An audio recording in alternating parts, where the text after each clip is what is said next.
Alors, nous retrouvons à présent pour voir l'apparition de l'héliocentrisme proprement dit et l'explosion de dimensions de l'univers. C'est donc la deuxième vidéo sur l'agrandissement de l'univers. Alors, maintenant que nous avons bien compris les raisons du géocentrisme antique, nous allons voir pourquoi cette schématisation de l'univers a complètement volé en éclats à partir du XVIe siècle ou du XVIIe siècle, bon, selon qu'on se réfère à Copernic ou à Galilée. Alors, en fait, dans le je vous avais dit que dans le système ptolémaïque, il y a une question qui est très embêtante, une question qui est très problématique, c'est le fait que on voit les planètes luire plus ou moins selon les moments de l'année, comme si elles étaient plus ou moins proches, plus ou moins éloignées de nous, et on les voit aussi observer une course un peu compliquée avec des allers et des retours. C'est-à-dire que quand on observe par exemple le cours de Vénus, on a l'impression que Vénus par moment suit une certaine vitesse, puis ralentit sa vitesse, puis repart en arrière, puis s'arrête à nouveau et repart lentement en avant, puis de plus en plus vite avant de ralentir, à nouveau s'arrêter, repartir en arrière, etc. Donc il y a là un phénomène qui est extrêmement étrange, que les Grecs connaissaient parfaitement, c'est pas une observation qui leur avait échappé, au contraire, et ils avaient inventé pour cela, en fait, la théorie des épicycles. Alors, un épicycle, en fait, c'est un cercle sur un autre cercle. C'est-à-dire que, regardez, il y a un petit schéma, je vous ai mis un petit schéma ici, un épicycle masculin, c'est un cercle qui se promène sur un autre cercle. Donc imaginons que le point T ici représente la Terre et que le grand cercle ici représente l'orbite générale de telle planète. Alors on appellera ce cercle le cercle déférent. Eh bien l'épicycle, en fait, ce sera un second cercle de centre C. Donc le centre de ce second cercle va évoluer, va se déplacer au fil du mouvement sur le cercle déférent, et la planète P va, elle, à son tour, obéir à une autre révolution, donc portée par le cercle épicycle. Hein. Épicycle, ça veut juste dire cercle par-dessus, quoi. Un cercle par-dessus un cercle. Alors, au moyen de cette théorie, on pouvait expliquer que, vous voyez, la planète P, tantôt avance, vous voyez, telles que sont dessinées les flèches. Donc sur le cercle déférent, on a une flèche qui va dans le sens horaire, et sur le cercle épicycle, sur l'épicycle, on a une flèche également qui va dans le sens horaire. Bon, alors tant que la planète P décrit cette portion de l'arc, cette portion de périphérie, depuis la Terre, on aura l'impression qu'elle avance. Quand elle sera à peu près au milieu de cette section, on aura l'impression qu'elle avance relativement vite. Quand elle se rapprochera du cercle déférent, on aura l'impression qu'elle va moins vite. Et quand elle va traverser le cercle déférent pour décrire cette seconde portion de l'épicycle, alors à ce moment-là, on aura l'impression que cette planète se met à reculer. Et puis, quand elle arrivera à nouveau à proximité du cercle déférent, on aura l'impression qu'elle s'arrête, et puis que progressivement son mouvement repart dans le sens du cercle déférent. Bon.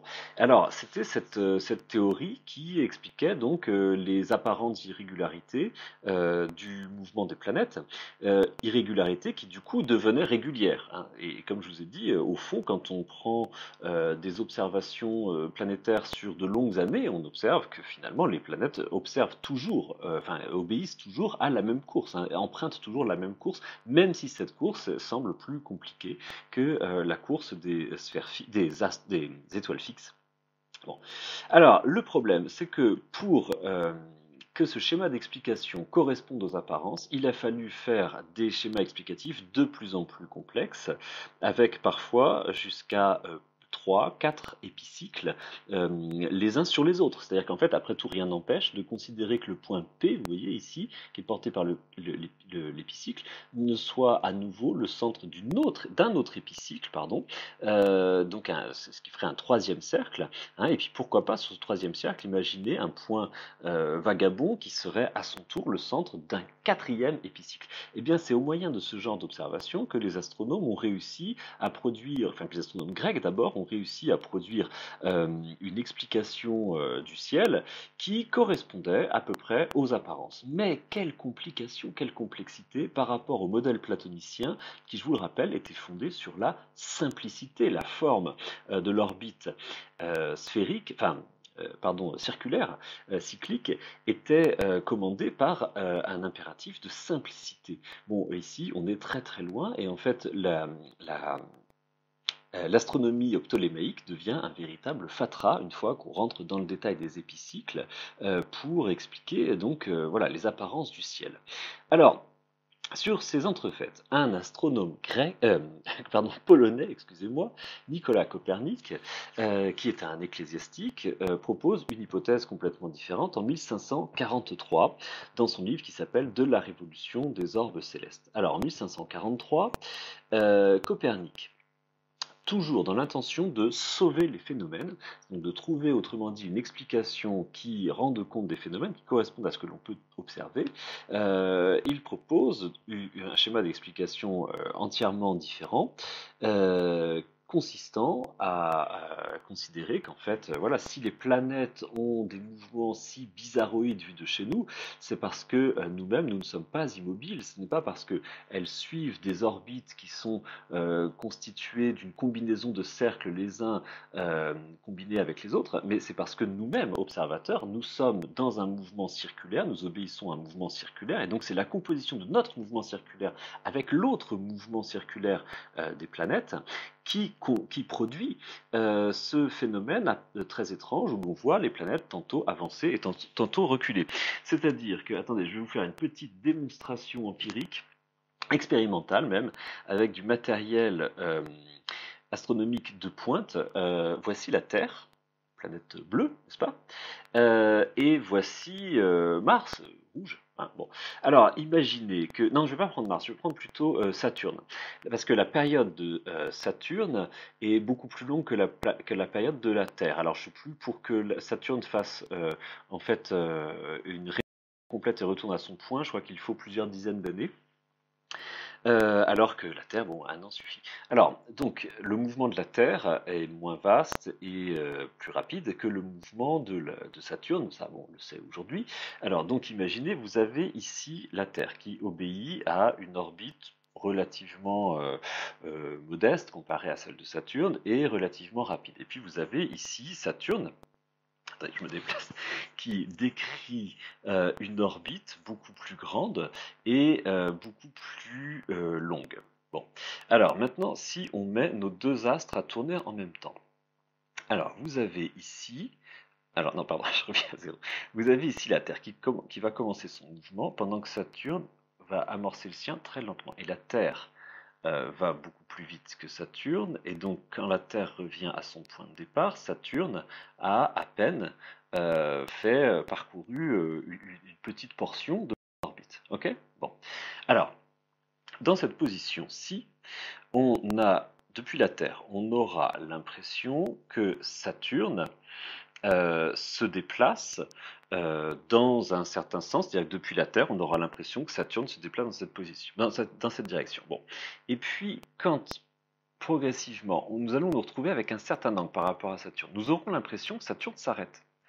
Et quand la Terre va poursuivre son mouvement plus rapide, on aura l'impression à ce moment-là que Saturne repart dans l'autre sens. Hein.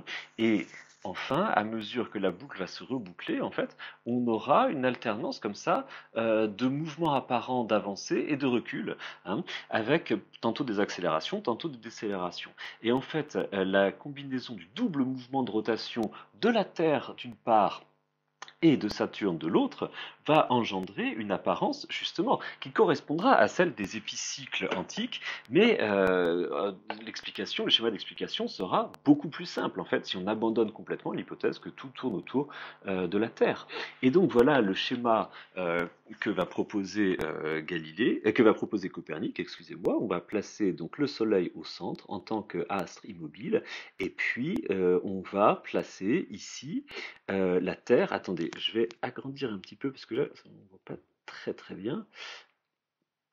Voilà. On va placer donc le Soleil au centre. La Terre se situe donc sur cette orbite. Alors, vous avez vu, la numérotation est inversée par rapport au schéma antique, hein. C'est-à-dire que ici, la Terre sera le cinquième cercle, mais en partant de la périphérie, hein. Et alors ici, les explications, le schéma proposé par Copernic correspond effectivement à la réalité physique, c'est-à-dire qu'on a les planètes inférieures, hein, Vénus et Mercure. Alors inférieures, c'est pas une question de jugement, inférieures, c'est-à-dire en fait situées entre le Soleil et la Terre, hein. Et puis les planètes donc supérieures, c'est-à-dire situées au-delà de la Terre, Mars, Jupiter, Saturne et j'arrive pas à lire. La sphère des... Non. Ici, Mars, Jupiter, Saturne. Qu'est-ce qui manque? Mercure. Non, Mercure. Bon, bref, vous m'avez compris. Alors, ce schéma d'explication rend compte en fait des phénomènes de façon beaucoup plus simple que le schéma des épicycles, le schéma géocentrique. Bon. Alors, Copernic, étant lui-même un ecclésiastique, connaît le danger, le problème que peut poser la publication d'une théorie semblable. Et Copernic, en fait, va faire publier son ouvrage, La Révolution des orbes célestes, en 1543, c'est-à-dire l'année de sa mort. C'est-à-dire qu'en fait, dans son testament, il commande à son disciple Nicolas Osiander de faire publier son ouvrage après sa mort. C'est-à-dire qu'il est tout à fait conscient de la difficulté que peut poser sa propre théorie. Donc Osiander va publier l'ouvrage après la mort du maître, hein, en 1543. Et Copernic, dans sa préface, est très prudent est très nuancé également. Il présente en fait son système comme une simple hypothèse calculatoire. Il est vrai qu'il ne dispose d'aucune observation susceptible de prouver la vérité de son système. Donc, en bonne logique, il le présente simplement comme une hypothèse en disant, bah voilà, en fait, mon hypothèse, elle est beaucoup plus simple. Pour faire des calendriers, il n'y a plus besoin de s'embêter avec des calculs extrêmement complexes par rapport à la théorie des épicycles, etc. On peut se contenter, avec ce schéma-là, d'avoir une conceptualisation, une schématisation beaucoup plus simple en fait de l'univers. On peut abandonner ce bazar d'épicycles, hein. Et ce sera beaucoup plus simple. Et il ajoute, comme quoi, oui, c'est peut-être juste une forme de prudence, hein. Il ajoute une chose capitale, c'est que finalement, le monde est peut-être mieux fait ainsi. Enfin, ça reste une hypothèse, bien sûr, on ne peut pas la prouver, hein, du moins à l'époque. Mais finalement, les choses sont peut-être. Enfin, le monde, si Dieu l'a créé de cette façon-là, le monde est peut-être beaucoup plus parfait parce que beaucoup plus rationnel, beaucoup plus organisé, beaucoup plus. Voilà, c'est plus. Il n'y a plus besoin d'imaginer, je veux dire, des schémas d'une complexité ahurissante. On peut envisager en fait un schéma qui obéisse encore, qui retrouve en fait l'idéal platonicien de la simplicité, hein. Au fond, Copernic, il reste assez platonicien dans la mesure où en fait il privilégie un système d'explication simple par rapport à un système d'explication de plus en plus obscur et complexe. Voilà. Donc, il y a un grand débat, hein, pour savoir la portée de l'hypothèse. Est-ce que Copernic conçoit effectivement son schéma explicatif comme une pure et simple hypothèse ne correspondant pas forcément à une réalité physique, ou bien est-ce que c'est juste une prudence, quoi. Il avance masqué parce que il ne veut pas que son livre finisse au bûcher, hein. Alors, ça a donné lieu à plusieurs interprétations, en fait, entre une interprétation réaliste, l'interprétation réaliste consistant à dire, voilà, Copernic, en fait, sait bien que son schéma représente la réalité physique, mais par prudence, il dissimule un peu la portée de son affirmation, la portée de sa découverte, et puis une autre interprétation qu'on appellera plutôt conventionnaliste, dans laquelle on dira que finalement la physique ne s'intéresse pas tellement à déterminer la réalité véritable, mais simplement propose des explications conventionnelles, hein, des schématisations plus ou moins arbitraires qui présentent simplement plus ou moins d'efficacité, quoi, de commodité pragmatique pour fournir des calculs, des prévisions, des prédictions, hein. Alors, voilà, je laisse le débat ouvert, mais vous allez voir que les successeurs de Copernic auront une interprétation beaucoup plus simple, beaucoup plus claire des théories de Copernic. Alors, on va voir un peu les différentes étapes rapidement, et pour mesurer un peu les réticences et même finalement la résistance acharnée, hein, de l'Église par rapport aux théories de Copernic. Alors, voici le portrait de Tycho Brahe. Tycho Brahe, c'est un astronome danois qui représente vraiment c'est un personnage très attachant, un effroyable despote qui a quasiment semé la révolte dans son pays par ses agissements, mais par ailleurs un homme totalement dévoué à la science et à l'observation, d'une modestie et d'une humilité vraiment confondantes. Alors Tycho Brahe, c'est en fait c'est pas tellement un astronome au sens, enfin, pardon, ce n'est pas un scientifique au sens où il aurait produit une théorie, une explication de l'univers, mais par contre, c'est un scientifique dans la mesure où il a passé sa vie à faire des relevés et des mesures qui se révéleront absolument fondamentales, absolument cardinales pour la suite en fait de l'histoire des sciences. Bon. Alors Tycho Brahe est un gentilhomme danois qui, désirant partir rejoindre la cour de Bohême, d'Autriche, a été retenu en fait par le roi Christian du Danemark, qui lui a fait construire un palais, un observatoire sur une île, qui lui a donné une île en fait, pour réaliser des observations astronomiques. Et donc Tycho Brahe est resté comme ça pendant, je sais plus, 20 ans ou 30 ans sur son île à faire des relevés quotidiens de la position des étoiles. Il était entouré par une armada d'aides, de savants, d'étudiants. On pense qu'il y avait jusqu'à une vingtaine, une trentaine d'assistants autour de lui. Il fait construire un observatoire entier. Enfin, finalement, c'est quand même la première fois dans l'histoire, au moins dans l'histoire européenne, sans doute, qu'on consacre autant des moyens aussi importants à l'observation des astres, hein. Il a des instruments d'observation extrêmement importants, c'est-à-dire en fait des sextants, des cadrans, des sphères armillaires, vraiment de très très grandes dimensions pour faire des relevés de position. Tout cela sans lunettes astronomiques. La lunette astronomique n'existe pas encore, hein. Vous allez voir dans quelles circonstances elle va apparaître. Et au moyen, c'est donc pendant 20 ans, pendant 30 ans, il fait des catalogues où il relève la position des astres chaque nuit, vraiment avec une immense minutie, et donc avec une très grande modestie. Il ne prétend pas produire une théorie originale, et d'ailleurs, même dans une certaine mesure, il s'oppose à Copernic, hein, mais vous allez voir d'une manière qui est d'une certaine façon savoureuse. C'est-à-dire qu'en fait, en tant que chrétien, il ne peut pas abandonner le dogme de la position centrale de l'homme dans l'univers. Et donc, il accepte en fait l'héliocentrisme de Galilée, c'est-à-dire qu'il admet parfaitement que les planètes ne tournent pas autour de la Terre, ça c'est pas possible, ça correspond pas au phénomène finalement, quand on observe avec suffisamment de minutie, enfin non, c'est pas que ça correspond pas au phénomène, c'est plutôt que ce schéma d'explication, comme le dit Copernic, est beaucoup trop complexe, brouillon, etc. Et donc, il admet que les planètes tournent autour du Soleil, mais le Soleil tourne autour de la Terre, et la Terre est donc le centre fixe de l'univers. Alors c'est ce que vous voyez, c'est ce qui est illustré par ce schéma ici. La Terre est donc le centre alors comment dire, le cosmos ou l'univers. On est un peu entre les deux, hein. On va dire quand même le cosmos.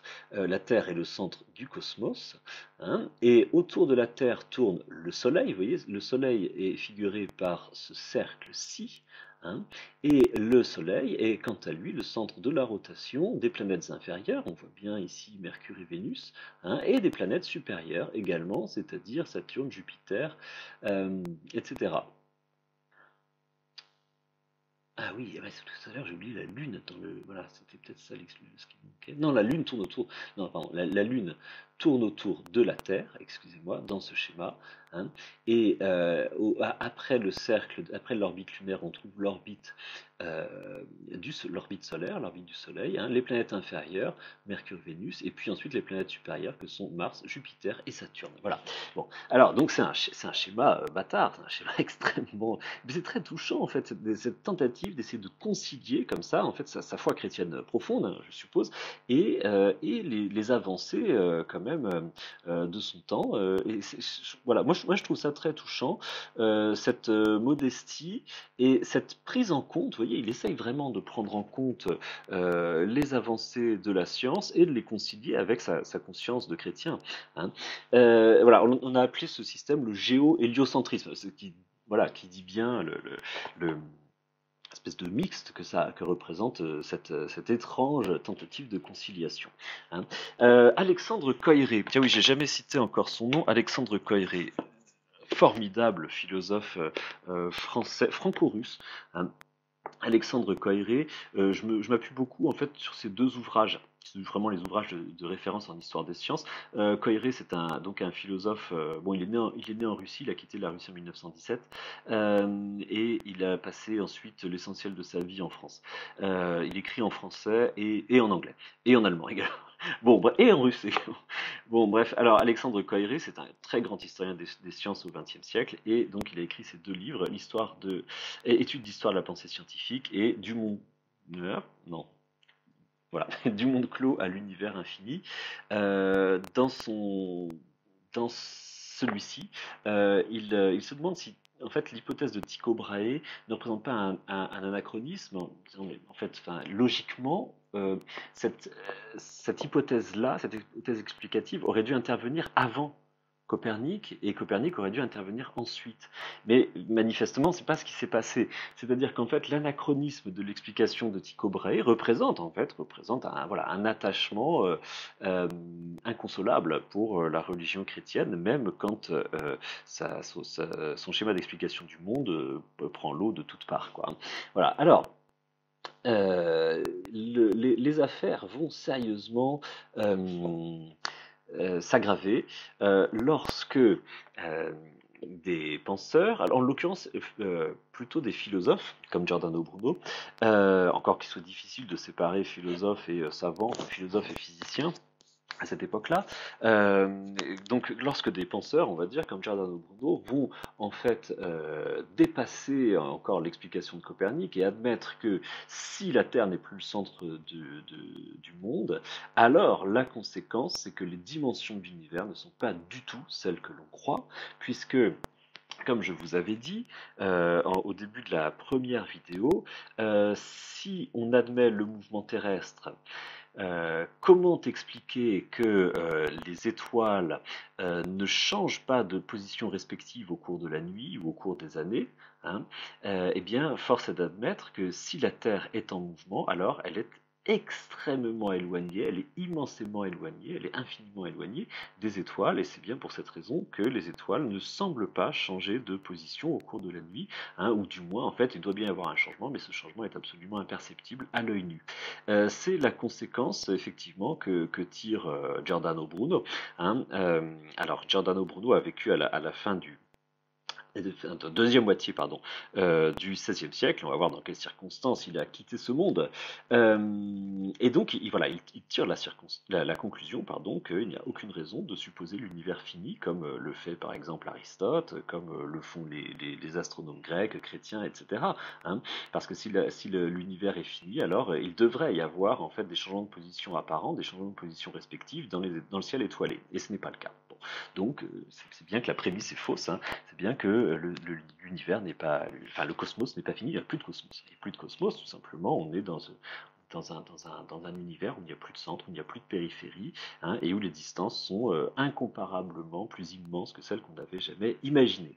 Alors Giordano Bruno ne se contente pas de cette affirmation, il y en a beaucoup d'autres, il ne croit pas dans tout un tas de dogmes chrétiens. C'est vraiment la figure du libre penseur, hein, c'est-à-dire du penseur qui s'affranchit totalement de la Bible. Il ne croit pas à la résurrection des corps, il ne croit pas à la virginité de la Vierge, il ne croit pas à l'existence de Jésus. Enfin, euh, oui, entre parenthèses, c'est un dominicain, c'est quand même, il est dans les ordres, hein, c'est un ecclésiastique, mais vous voyez, un ecclésiastique quand même légèrement original. Hein, et donc, pour toutes ces raisons, Giordano Bruno va connaître une multitude de procès. Ça va durer, je ne sais plus, de 7 ans ou 10 ans, quelque chose comme ça, et ça va très mal se terminer pour lui, puisque eh bien, il est condamné à mort en tant qu'hérétique et il est condamné à être brûlé sur le bûcher. On lui demande d'abjurer, on lui demande de renoncer à ses théories et vraiment, c'est une personnalité extrêmement héroïque. Il ne renoncera jamais à ses théories. Et donc, en 1600, en février 1600, il va être brûlé sur la place publique à Rome. Hein. Et alors, c'est vraiment comme je vous disais, une attitude, un modèle, voilà, de courage philosophique. Il y a quelques citations qu'on a gardées de lui au cours de son procès. Alors, je ne vais pas aller chercher très loin, c'est dans Wikipédia, j'ai trouvé, je ne pourrais pas le dire.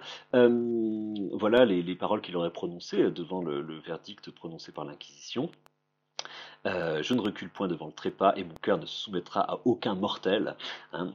Vous éprouvez sans doute plus de crainte à rendre cette sentence, c'est-à-dire la condamnation à mort, que moi à la recevoir. Et donc il reste absolument intransigeant, impavible le danger devant la condamnation à mort et il brûle sur le bûcher sans nullement renoncer à ses théories philosophiques. Hein. Bon, voilà, donc les affaires commencent à se corser sérieusement. On voit l'Église se cabrer de façon de plus en plus farouche contre disons, l'héliocentrisme, ou plus exactement contre sa conséquence, à savoir l'infinité de l'univers, hein, et cette conséquence va être encore rejetée par des grands savants, vraiment d'éminents savants, hein, comme par exemple Kepler, hein, Johannes Kepler. Johannes Kepler, alors Johannes Kepler est l'assistant de Tycho Brahe. Hein, il a pu justement profiter des incroyables tables, catalogues de positions relevées par son illustre collègue danois. Et sur la base de cette riche documentation, il va proposer en fait des théories qui vont absolument bouleverser la, l'astronomie. Alors disons, sur le moment, ces théories ne sont pas encore, ne prouvent pas encore la justesse du système de Copernic, mais elles serviront d'une base vraiment extrêmement importante pour Newton en fait. Hein. C'est grâce aux lois découvertes par Kepler que Newton pourra démontrer le système de l'attraction universelle. Bon, je passe sur le détail de l'œuvre de Kepler qui est absolument fascinante, à la fois de rigueur scientifique et en même temps de représentation, métaphysique en fait de l'univers. Bon, en tout cas, Kepler, pour sa part, ne peut pas sauter le pas, ne peut pas franchir le pas, et l'univers reste fini pour lui. Hein. Il a beau être copernicien, il ne peut pas admettre l'infinité de l'univers. Bon.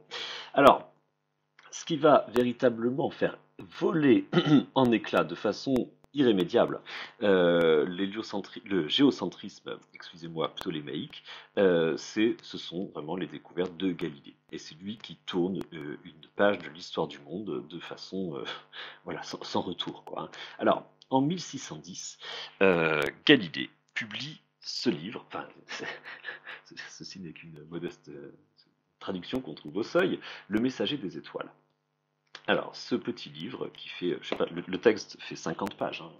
Après c'est que du commentaire, le reste, et va bouleverser en fait complètement l'histoire de la représentation du monde. Hein. Pourquoi? Parce que en fait, Galilée, il fait part du message qu'il a reçu des étoiles au moyen d'une lunette d'observation, une lunette astronomique, dont il est lui-même l'auteur. Alors, cette invention technique va bouleverser absolument tout. En fait, dans les années 1590, donc quelques 20 ans auparavant, un inventeur vénitien du nom de Della Porta, Giuseppe Della Porta, euh, découvre en fait une propriété étonnante, alors qui semble avoir été connue un peu des Grecs quand même, le fait que lorsque l'on place, vous voyez, une lentille concave alignée avec une lentille convexe, eh bien, on peut agrandir la taille des images. Alors, vous voyez ici, c'est une lentille concave qui a donc une face plane et une face concave. Alors, ça peut marcher aussi s'il y a les deux faces concaves, mais Galilée aura un modèle de lunettes avec ce type exact de lentilles, hein. On les relie, on les met aux deux extrémités d'un tube, hein. Alors Galilée fait fabriquer des tubes de plomb et on obtient un grossissement. Alors à l'origine, pardon, Giuseppe della Porta voilà simplement une astuce qui permet d'observer de loin des mouvements, ce qui peut être très commode à la guerre, ce qui peut être très commode dans le trafic maritime, le commerce maritime, hein. Et à la base, en fait, cette lunette est utilisée uniquement à cette fin, c'est-à-dire l'observation terrestre ou maritime. Galilée lui-même s'intéresse beaucoup à cette découverte lorsqu'il en entend parler en 1610, quand même très tard après la découverte du principe, et lui-même pense initialement l'utiliser uniquement à des fins maritimes ou terrestres, en fait pour régler des problèmes d'argent, puisque il a d'importantes responsabilités, il a charge d'âme, et il voit là un moyen, si vous voulez, une invention qui sera monnayable. Bon. Et puis, en fait, très vite, il comprend que la portée de cette découverte est infiniment plus importante qu'un simple moyen d'observation terrestre et maritime. Je vous ai dit tout à l'heure quelque chose qui peut sembler contradictoire, j'ai dit qu'il avait inventé la lunette d'observation astronomique. Oui, parce que, en fait, alors lui dit qu'il n'a jamais eu entre les mains les lunettes produites par Della Porta ou par d'autres lunetiers hollandais, hein, et il dit qu'il l'a reconstitué. En fait, il a entendu parler vaguement de cette invention, et à partir de là, en fait, il a compris comment ça marchait, il l'a reconstitué. Bon, ce qui est tout à fait possible, hein, je ne vois pas pourquoi on devrait remettre en doute sa parole, comme le font parfois certains historiens. Euh, Moi, ça me semble, enfin, là où il y a vraiment une invention, c'est que personne n'avait imaginé d'utiliser cet engin pour observer les étoiles, et il l'a adapté à l'observation astronomique, et surtout, il a démontré en fait mathématiquement une théorie de la réfraction capable d'expliquer l'agrandissement des images, ce que n'avaient absolument pas fait ses prédécesseurs, hein. Donc il en est vraiment l'inventeur. Les autres avaient bricolé quoi, une espèce de petit système commode quand on fait du bateau, mais lui, il invente un instrument qui est théorique, hein, c'est-à-dire qui repose sur une démonstration mathématique, hein, en l'occurrence. Et donc, il obtient surtout des performances pour sa lunette qui n'ont rien à voir avec celles inventées par les Hollandais et par Della Porta, c'est-à-dire qu'il produit quand même un grossissement. Alors, lui prétend avoir produit un grossissement x30. Les historiens semblent un peu sceptiques, semblent douter, mais en tout cas, ce qui est certain, c'est il en a une au moins d'un grossissement par 20, ce qui est déjà considérable et ce qui permet d'observer la Lune donc 400 fois plus vaste qu'à l'œil nu, hein, comme si elle était donc 20 fois plus proche qu'elle ne l'est en réalité. Bon. Et à partir de là, en décembre 1600, 1609, oui, alors j'ai dû me tromper, c'est pas en 1610 qu'il a connaissance du principe, 1609, je me suis trompé. Donc en décembre 1610, il passe un mois à bricoler, enfin à mettre au point ces instruments. Il en fabrique un certain nombre, je crois qu'il y en a plusieurs dizaines. Et il consacre le mois de janvier entièrement à l'observation de la Lune, et en mars, il publie le Messager des étoiles. C'est-à-dire qu'il y a une espèce d'emballement extraordinaire, hein, parce qu'il découvre en observant la Lune, la surface de la Lune avec son instrument, quelque chose que personne n'a jamais vu avant lui, hein. D'où cette espèce d'emballement spectaculaire. Alors, voilà ce qu'il observe. Non, ouais, comme ça. C'est très touchant, je voulais vous montrer, je ne l'ai pas trouvé sur internet, j'ai trouvé des sortes de, c'est pas des eaux fortes, c'est des plumes sépia, enfin je sais pas, des encres quoi. Ce sont les dessins que Galilée a lui-même fait de ses observations lunaires. Vous voyez ici euh, deux dessins relatant donc, enfin, représentant la Lune telle que l'observe Galilée. Il passe sa nuit à dessiner la Lune, à dessiner ce qu'il voit, ce qui change d'heure en heure. Et que voit-il? Qu'aperçoit-il? Il aperçoit qu'il y a, voyez-vous, des formes qui ne devraient pas être ici. Vous voyez par exemple ici, là, cette forme. Euh, en pourquoi on voit ces deux petites cornes de la partie lumineuse empiéter sur la partie euh, sombre de la Lune? Et inversement, pourquoi ici voit-on une sorte de petit quartier de Lune à l'intérieur de la Lune et pourquoi lumineux, hein, et pourquoi à l'inverse on voit cette partie sombre dans la partie lumineuse et ainsi de suite. Bon, et à quelques phases du cycle de la Lune qu'on observe, on voit comme ça des sortes d'aberrations, hein, des choses qui ne devraient pas être là. Pourquoi ça ne devrait pas être là? Parce que si on relit Aristote, la Lune, comme tous les corps célestes, sont faits de ce cinquième élément qui est parfaitement lisse, qui ne s'oppose absolument pas au mouvement, qui n'a rien à voir avec la Terre, avec l'eau, avec toutes les matières dont sont formés les corps terrestres, hein. Et donc, ces irrégularités ne devraient pas être là, hein. Et donc, que faut-il en conclure? Eh bien, que la Lune n'est absolument pas un astre lisse, comme Aristote l'a prétendu, mais que c'est un astre qui n'est pas si différent de la matière de la Terre, c'est-à-dire qu'on y voit des cratères, on y voit des vallées, on y voit des montagnes, on y voit toutes sortes de choses comme on voit sur la Terre. Alors, en réalité, ce ne sont pas des montagnes, ce sont plus exactement des cratères, mais non pas des cratères volcaniques, des cratères qui résultent plutôt de l'écrasement de météorites, hein. Et cela, Galilée, en fait, va le comprendre aussi, puisqu'il va aller jusqu'à trouver, jusqu'à comprendre qu'il n'y a pas d'atmosphère sur la Lune et que finalement c'est une planète morte. Alors il n'ira pas jusqu'à dire qu'il n'y a pas de mouvement tectonique sur la Lune, parce que tout simplement on ignore ce que c'est que le mouvement tectonique, il ne peut pas y avoir de montagne, hein.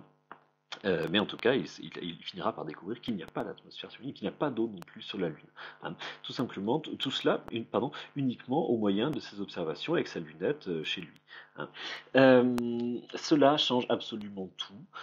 Galilée produit ici la preuve que le système antique, fondé sur la bipartition du monde céleste et du monde sublunaire, cette bipartition n'a aucun fondement et ne correspond absolument pas à la réalité, hein. Deuxième observation, grâce à sa lunette, Galilée va découvrir les astres médicéens. C'est le nom qu'il va donner à ces quatre satellites qui accompagnent Jupiter, hein. C'est là une découverte. Donc autour de Jupiter, vous avez quatre satellites. Et en fait, la notion même de satellite est impossible dans le système copernicien, puisque dans le système copernicien, tout est censé tourner autour de la Terre. Or, voilà que Copernic découvre que la planète Jupiter est entourée de quatre autres planètes qui manifestement tournent bien autour de Jupiter. Et donc, il est obligé d'en conclure qu'il y a certaines planètes qui peuvent avoir un autre sens de rotation que la Terre, un autre centre de rotation que la Terre. Alors, il appelle ces astres, astres médicéens, en l'honneur en fait des quatre frères de Médicis qui règnent à Florence. Le mot satellite n'existe pas encore, mais quelques années plus tard, un commentateur va proposer en fait cette métaphore, cette très belle métaphore. Un satellite, en fait, en latin, c'est un garde du corps, hein. Le mot satellite existe déjà, il désigne donc les gardes du corps, et donc voilà, un auteur propose cette belle image pour désigner les astres qui accompagnent Jupiter partout, hein. Alors, cette nouvelle observation, et puis d'autres encore, hein, mettent vraiment sérieusement à mal la théorie copernicienne qui prend eau de toutes parts, qui n'est absolument plus recevable. À partir de là, ça va commencer à chauffer pour Galilée, si vous me permettez l'expression. Il va y avoir, comment dire, des petites frictions avec l'Inquisition. Pourquoi? Parce que, évidemment, ces ces attaques répétées contre, contre le système ptolémaïque, je me demande tout à l'heure si j'ai pas dit par erreur le système copernicien, excusez-moi, qui prend haut de toutes parts. Distraction de ma part. Non, je voulais dire évidemment le système ptolémaïque, le système géocentrique, qui prend haut de toutes parts.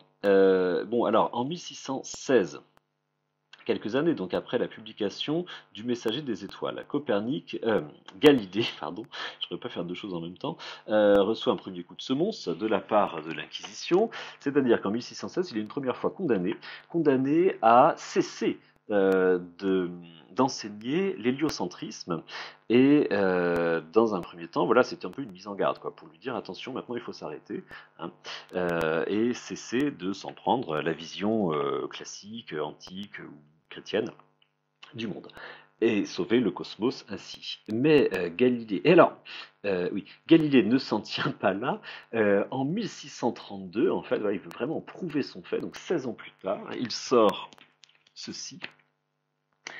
Le dialogue sur les deux grands systèmes du monde. En 1632, il apporte de nouvelles preuves de la justesse de Copernic. Et donc, vous voyez, cette fois-ci, c'est pas 50 pages, c'est vraiment une somme, c'est un bouquin très épais, dans lequel il démontre vraiment par le menu l'impossibilité totale du système de Ptolémée. Alors, les deux grands systèmes du monde, c'est le système de Ptolémée contre le système de Copernic. Et il montre l'irréfutable supériorité du second par rapport au premier, avec tout un tas de preuves à l'appui pour prouver le mouvement terrestre, pour prouver, etc. Et la réponse ne se fera pas attendre. En 1633, il est condamné, cette fois de façon beaucoup plus ferme que la première fois. Mais alors, il n'est pas condamné à mort comme Giordano Bruno, parce que peut-être que lui n'avait pas une telle audace métaphysique que Giordano Bruno, qui était vraiment, pour sa part, enfin, on pourrait ainsi dire athée, hein, et en tout cas complètement matérialiste. Pour sa part, Copernic s'était peut-être tenu un champ un peu plus restreint, un champ plus technique, et donc il est condamné à devoir abjurer ses théories physiques en 1633. Bon, en fait, c'est une condamnation qui est, qui est un peu moins violente que ce que l'on a dit d'habitude, c'est-à-dire qu'en fait il va être condamné comment dire, à demeurer sans élève dans une résidence en Toscane que lui fournit, je crois, le Vatican, et dans laquelle en fait il va mettre au point son troisième grand livre, qui va encore plus bouleverser la physique. Donc finalement, tout compte fait, voilà, le Vatican a entre-temps beaucoup levé le pied quoi sur son intransigeance anti-copernicienne. Et pourtant, voyez-vous, il laisse en suspens la question de l'infinitisme, c'est-à-dire l'infinité de l'univers. Ce qui est étonnant, puisque dans ce livre, il explique bien que les preuves données par Aristote de la finité de l'univers ne peuvent pas fonctionner. C'est-à-dire qu'on n'a jamais pu donner des preuves convaincantes du caractère fini de l'univers. Donc on peut en déduire que bon, voilà, en fait, il n'y a plus aucune raison de soutenir voilà, le cosmos fini, mais sa prudence, vous voyez que pourtant c'est quelqu'un qui tient à ses opinions, qui tient à ses jugements, sa prudence le conduit tout de même à laisser la question de l'infinité de l'univers en suspens. Peut-être que c'est effectivement une simple prudence scientifique, n'ayant pas de preuves directes, parce que comment peut-on prouver empiriquement l'infinité de quelque chose? C'est impossible. Donc, bon, il en reste là. Et finalement, ce vacillement, cette crise, ce doute qui pèse pour la conscience d'un chrétien dès qu'on aborde le problème de l'infinité de l'univers, ce doute ne sera levé que par Newton, finalement, quelques 50 ans plus tard, puisque quand en 1687, Newton publie la philosophie pardon, les principes mathématiques de la philosophie de la nature, eh bien, lui tire vraiment les conséquences voilà, du décentrement de la Terre. Et lui, enfin, voilà, on trouve un chrétien chez qui on arrive à concilier à la fois bon, sa chrétienne et et les acquis coperniciens, mais parce que lui, entre-temps, voilà, il aura montré que finalement c'est très bien, c'est aussi bien que l'univers soit mathématique, hein, que l'univers ne soit plus cet univers ptolémaïque, mais soit un univers rationnel et organisé, enfin organisé, rationnel, disons, et obéissant à des lois mathématiques plutôt, finalement, c'est pas si mal non plus. Hein, voilà. Alors, en guise de conclusion, j'insisterai juste sur le point que j'avais cité en introduction, de l'obscurantisme de l'Inquisition, oui, probablement, mais je pense aussi une grande part de désarroi, enfin, ce qui explique en fait l'intransigeance de l'Église, c'est pas forcément que c'était une sorte de démon opposé à toute forme de raison, mais tout simplement que il est clair que comment dire, la révolution copernicienne bouleverse profondément la place de l'homme et que c'est bien pour cette raison, c'est quelque chose d'effrayant à penser cela. Hein. J'en veux pour preuve que, à un moment donné, le Vatican a essayé en fait des conciliations avec Galilée. C'est Galilée qui a été toujours très intransigeant. D'ailleurs, on comprend pourquoi. Il a eu raison. Hein. Mais par exemple, Galilée publie en fait le dialogue sur les deux grands systèmes du monde à la demande en fait du cardinal Bellarmin, qui est donc un des principaux, voilà, enfin, un cardinal de l'Église romaine, qui lui demande en fait de trouver une conciliation entre Copernic et la foi chrétienne. Alors simplement Galilée va un petit peu oublier, enfin laisser tomber un bout du cahier des charges en route.